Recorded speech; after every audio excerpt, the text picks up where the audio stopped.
Çordu camballanıp tümmerle tüketmede tuğan gemizdiğine batı suramak oldum yaşı.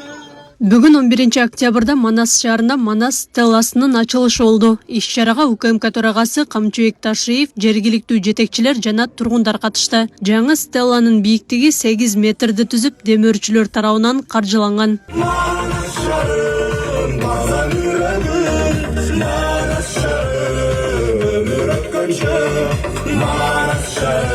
Манас шаары деп андан дагы татыктуу, барктуу, сүйүктүү кылууга багыт алып отурабыз. Ошондуктан урматтуу туугандар, урматтуу эл журт, мен уруксат берсеңиздер бир ушул окуя боюнча 1-2 мүнөт өзүмдүн оюмду айта кетейин. Себеби дегенде мына Жалал Абад шаарын Манас шаары кылып өзгөрткөндөн бери Жогорку Кеңештин парламенти кабыл алды. Андан кийин урматтуу президентибиз кол койду.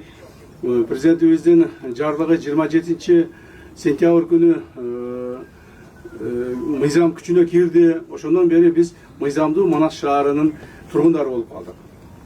Эми ушу Манас шаарынын боюнча мен 1-2 сөз айта кетейин. Тура Жалал Абад шаарын эмне үчүн Манас шаарын алмаштырып койдуңар? Эмне үчүн Жалал Абад шаары эле жакшы эле го, жакшы эле аталат эле го, аты эле сонун эле го дегендер арабыздан чыгып аткандар бар. Бул боюнча айтып кетер элем, туура айтасыздар. Мен деле Жалал Абад шаарын жакшы көрөмүн. Жалал Абад деген ат мен туулгандан бери биздин оюбузга, акылыбызга сиңип калган ат. Баарыбыз эле Жалал Абадтыкпыз деп, Жалал Абад шаарынан боломун деп, ушинтип сыймыктанып жүрдүк, туурабы?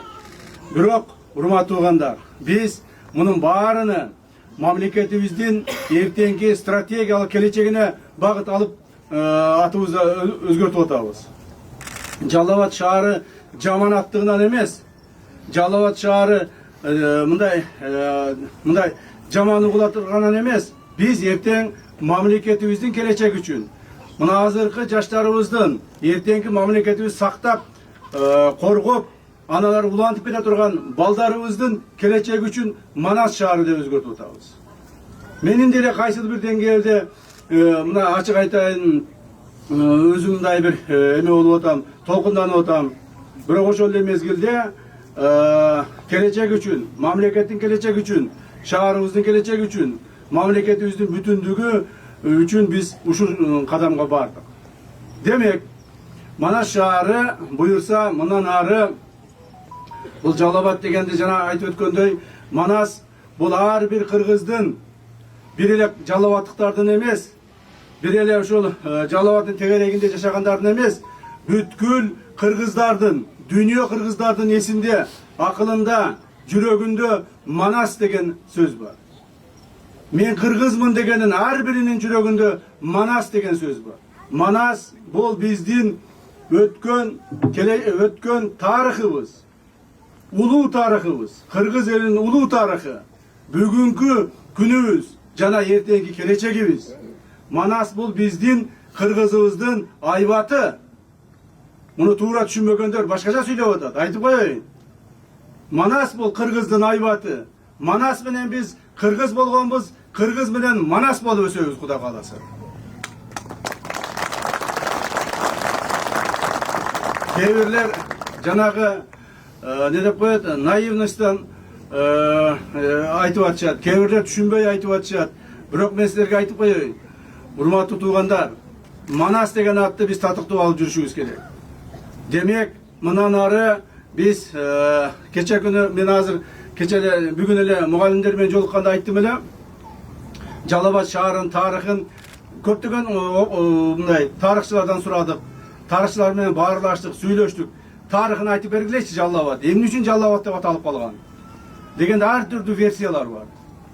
Бирөө айтат, бул баягы мусулман китептерден алынган аттардын негизинен деп калат. Бирөө айтат, Ферганадан келген бир кишинин аты экен деп калышат.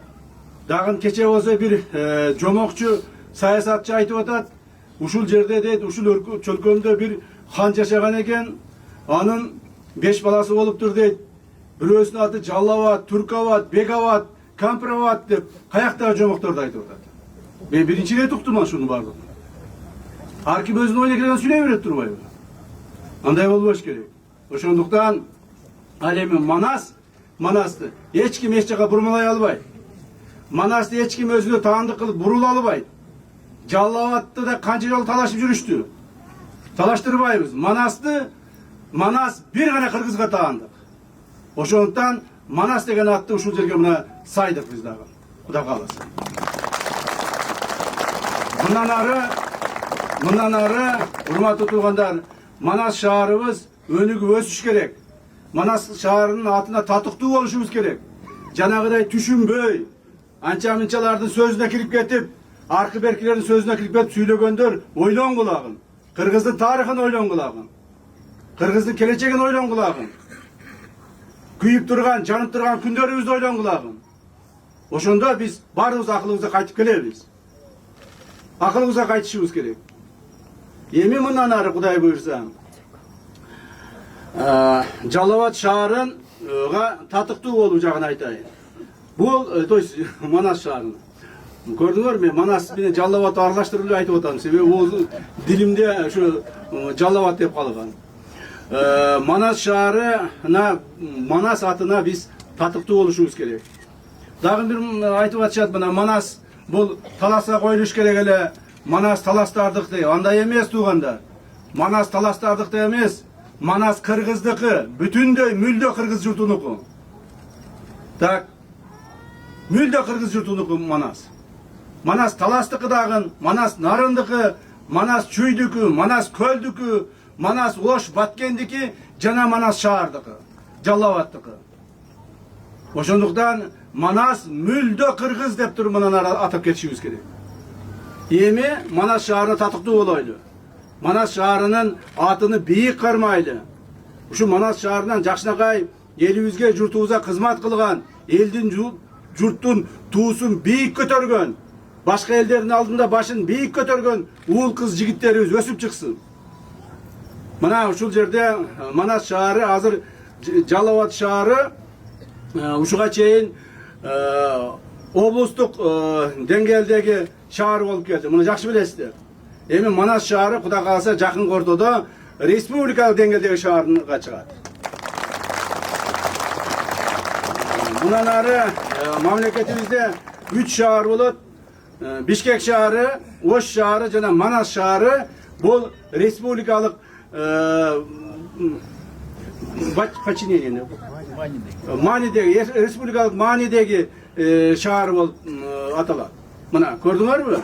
Эми биз Кудай буйрса биздин шаарыбызга бир эле Жалал Абадтыктар эмес, Кыргызстаныбыздын бардык 4 бурчунан келген адамдар келип жашап, ушул жерде өнүп өсүп, шаарыбыз гүлдөп, шаарыбыздын жанагы саны өсүп, мына өзүңүз деле көрүп атасыңар. Бүгүнкү күндө эң көп акыркы маалдарда саны өскөн шаар бул Жалал Абад шаары болуп атат. Адамдардын саны өскөнү. Себеби адамдар көрүп атат. Бул жерде инфраструктура жакшырып атат. Адамдарга ыңгайлуу жашоо тиричиликтин түзүлүп атат. Мүмкүнчүлүк түзүлүп атат. Иш орундары камсыз болуп атат.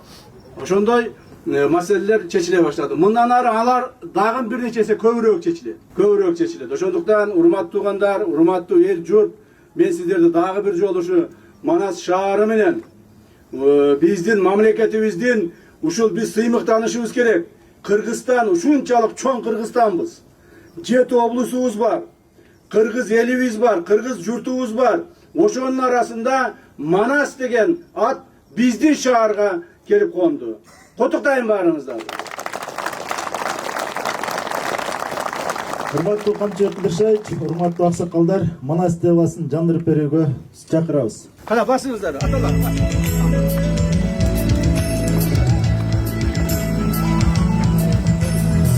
Бисмиллахир-рахманир-рахим.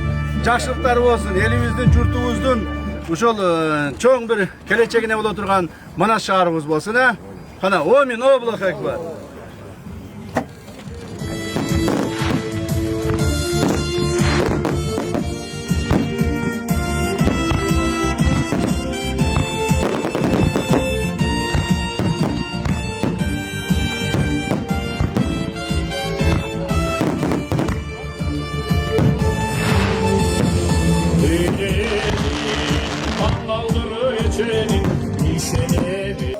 болуңуздар. Байрамыңыздар менен дагы. Amin. Allah Teala Manas şahrının elin ömrün uzun martabasını büyük kılgın. Uşul demilgeni götürgön bizden generalımızga Allah uzun ömür vergin, den soluğun için kılgın, peşenesini açık, yolun jarık kılgın, tapkanlarına bereke vergin, işlerine revaj versin. Manas şahrının eli hayratlı, gelinleri kızları uyatlı oluşun Allah'tan tileyimiz. Amin. Жалал Абад шаарынын аталышын Манас деп өзгөртүү демилгесин Жогорку Кеңеш 10 сентябрда жактырып, өлкө башчысы 17 сентябрда кол койгон жана мыйзам 27 сентябрда күчүнө кирген. Буга байланыштуу каладагы Жалал Абад деген стелла Манас болуп өзгөртүлдү. Жалал Абад шаарына Манас атабыздын ысмын берүү бул келечекти көрө билгендик, келечектин иши деп баалаймын. Себеби Манас бул кыргызды кыргыз кылып, курама журтту чогултуп, Манас кыргызды жараткан Манас, кыргызды топтогон Манас. Мына ошол Манастын атын генералыбыз Камчыбек Кыдыршаевичтин демилгеси менен аны колдоп, шаардык кеңештин депутаттары, тиги жетекчилер барды колдоп ошо Манас шаарынын атаганы бул өтө чоң жеңиш деп эсептеймин. Келечекте Манас шаарынын үстүндө Кыргызстандын туусу дайыма желбирип турат деп эсептеймин. Акылай Кырабаева, Замирбек Тойчубаев, Регион.